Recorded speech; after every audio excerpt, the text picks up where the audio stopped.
कक्षा 4 और 5 के लिए कार्यपत्रक 7। इसमें बंडलों की संख्या आपको दाई के बॉक्स में लिखनी है और खुली तिल्लियों की संख्या इकाई के बॉक्स में लिखनी है। तो इस प्रकार जो बंधे हुए बंडल हैं वो दाई हैं और खुली तिल्लियां जो है वो इकाई हैं। पहले में 2 बंडल और 3 खुली तिल्लियां, तो अंक हो गए 23। इसी प्रकार दूसरे में 2 बंडल 6 खुली तिल्लियां, तो हमारी संख्या हो गई 26।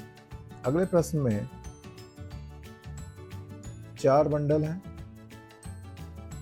और खुली तिल्लियों की संख्या 9, जो कि हम इकाई के बॉक्स में लिखेंगे। तो संख्या निर्माण हुआ 40 9 49।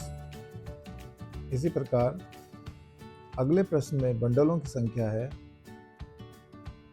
5, तो दाई के बॉक्स में हम लिखेंगे 5। खुली तिल्लियां हैं 4, तो इकाई के नीचे लिखेंगे 4। इस प्रकार संख्या हो गई 50 4 54। अगले प्रश्न में हमारे पास बंडलों की संख्या है 8, तो दाई के स्थान पर लिखेंगे 8। 2 खुली तिल्लियां इकाई के स्थान पर लिखेंगे 2, तो हमारी संख्या हो गई 80 2 82। इसी प्रकार अगले प्रश्न में देखते हैं, हमारे पास बंडलों की संख्या है 6 और खुली तिल्लियां हैं हमारे पास 6, तो संख्या हो गई 60 6 66। अगले प्रश्न में केवल बंडलों की संख्या दी गई है 4, तो जो दाई का बॉक्स है इसमें हम लिखेंगे 4। इकाई हमारे पास यानी खुली तिल्लियां नहीं है, तो 0 और संख्या हो गई 40। अगले प्रश्न में बंडलों की संख्या हमारे पास है 4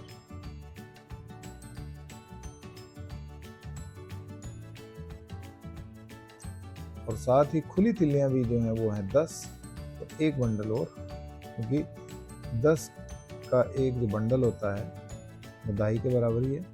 तो इस प्रकार हमारी संख्या का निर्माण हुआ 50।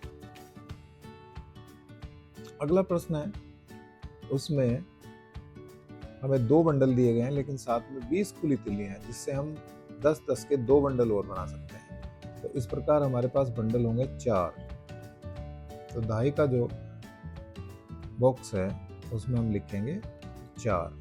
इकाई हमारे पास है 0, क्योंकि खुली तिल्लियां कोई नहीं बची, और संख्या का निर्माण हुआ 40।